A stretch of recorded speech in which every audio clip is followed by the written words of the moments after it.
Hello मेरे प्यारे बच्चों, कैसे हैं आप सब। आशा करती हूँ आप सब बहुत अच्छे होंगे। बच्चों, आज आपकी हिंदी व्याकरण की क्लास 8 का चैप्टर नंबर 6 शुरू करते हैं। आपके चैप्टर का नाम है बच्चों शब्द निर्माण। ठीक है, समास। आज हम समास को पढ़ेंगे। ठीक है, शब्द निर्माण, वर्ड्स फॉर्मेशन, कंपाउंड्स। ठीक है, तो बच्चों शुरू करते हैं हम अपने समास को। ठीक है, जब दो शब्दों को पास पास लाकर एक साथ एक शब्द बनाया जाता है तो उसके बीच के कई शब्दों का लोप कर दिया जाता है ना। लोप कर दिया जाता है। जैसे घोड़े द्वारा खींची जाने वाली गाड़ी तो घोड़ा गाड़ी। ठीक है, तो ये जो द्वारा, ठीक है, द्वारा खींची जाने वाली, तो ये हमारे जो है शब्द ये लोप कर दिए हैं, यानी कि ये छुपा दिए हैं। ठीक है, तो घोड़े, घोड़ा, गाड़ी कर दिए हैं। जहाँ चार राहें मिलती हैं, चौराहा है ना, चार राहें मिलना मतलब ये बड़ा हो जाएगा, तो चौराहा।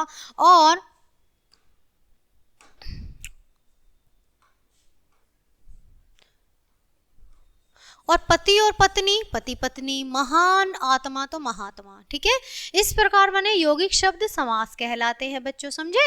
अब यहाँ पर परिभाषा, दो समदंत पदों को आप आस पास लाकर एक सार्थक शब्द बनाने को हम समास कहते हैं बच्चों। क्लियर है।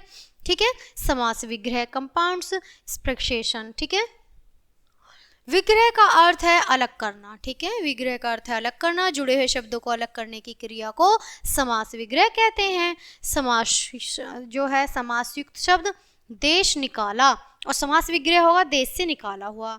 भूख मरा, भूख से मरा हुआ। चिड़ी मार, चिड़ियों को मारने वाला। और आराम कुर्सी, तो आराम के लिए कुर्सी। ठीक है, अब यहाँ पर हम समास के भेद पढ़ेंगे। ठीक है, काइंड्स ऑफ कंपाउंड्स। समास के 6 भेद होते हैं बच्चों। कौन कौन से? पहला है बच्चों हमारा, पहला है अवयवी भाव। ठीक है, अवयवी भाव समास का अर्थ है अवयवी हो जाना। जिस समास का पहला पद प्रधान होता है और पूरा समस्त पद पर्याय, क्रिया विशेषण या अन्य अव्यय की तरह कार्य करता है, उसे हम अवयवी भाव समास कहते हैं। जैसे यहाँ एक तालिका दी गई है, समस्त पद यथा संभव। अब यहाँ पर समस्त पद क्या है? यथा संभव। समास विग्रह क्या है? जहां तक संभव हो। ये है बैक खट्टे के, ठीक है, बिना खटके। आजीवन, जीवन भर, हाथों हाथ और हाथ ही हाथ में। ठीक है, तत्पुरुष समास, जहां पूर्व पद विशेषण का कार्य करता है और उत्तर पद प्रधान होता है, उसे हम तत्पुरुष समास कहते हैं। जैसे अब यहाँ पर बच्चों तालिका दी गई है, समस्त पद शरणागत, शरणागत का है जो शरण में आया हुआ। देशभक्ति, देश के लिए भक्ति। और धर्म विमुख, तो धर्म से विमुख। ठीक है, गगनचुंबी, गगन को चूमने वाला। राजसभा, राज की सभा। और आप बीती, तो आप पर बीती हुई। ठीक है बच्चों, आगे देखेंगे अब हम द्विगु समास। ठीक है, अब हम यहाँ पर देखेंगे बच्चों, जिस समास में पहला पद संख्यावाची हो और पूरा समास या समाहार का बोध कराए, उसे हम द्विगुणी समास कहते हैं। ठीक है, जैसे अब यहाँ पर दे रखा है समस्त समास है और समास विग्रह है। दो राहा, दो राहों का समाहार। अठवारा, 8 राहों का समाहार। सप्त सिंधु, 7 सिंधुओं का समाहार। पंचवटी, 5 वाटिकाओं का क्या है? समूह। ठीक है, द्विवंद समास। ठीक है, द्विवंद समास, जिस समास में दोनों पद समान रूप से प्रधान होते हैं और दोनों के बीच और शब्द का लोप होता है, उसे हम द्विवंद समास कहते हैं।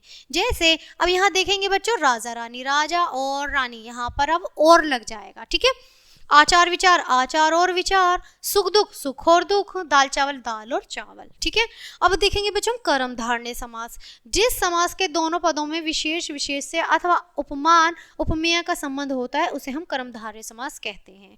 जैसे अब यहाँ भी इसके कुछ उदाहरण दिए गए हैं बच्चों, है ना। अब कौन कौन से होते हैं वो आप देख पा रहे हैं। समास पद इधर है और समास विग्रह इधर है। महाराज, महान राजा। भला मानस, भला मनुष्य। मुख चंद्र, मुख चंद्रमा जैसा मुख। चरण कमल, कमल जैसे चरण। ठीक है, ये है हमारा विशेषण विशेष्य। महान राजा विशेषण विशेष्य, भला मनुष्य हमारा विशेषण विशेष्य, चंद्रमा जैसा मुख हमारा उपमेय और उपमा है। ठीक है, उपमान है। कमल और चरण हमारा उपमेय और उपमान है। बहुव्रीहि समास। ठीक है, बहुव्रीहि समास जो है, जब दो शब्द समास युक्त होकर किसी तीसरे शब्द का विशेषण बन जाते हैं तो उसे बहुव्रीहि समास कहते हैं। ठीक है, अब यहाँ भी है, यहाँ समास विग्रह है और समास पद है। कमल नयन, कमल जैसे नयन वाला, ठीक है। और मुंह तोड़, मुंह को तोड़ देने वाला। पीतांबर, पीले अंबर कपड़े वाला, ठीक है। और संताचित, शांत चित्त वाला, ठीक है। कर्मधारय और बहुव्रीहि समास में अंतर। अब यहाँ अंतर देखेंगे।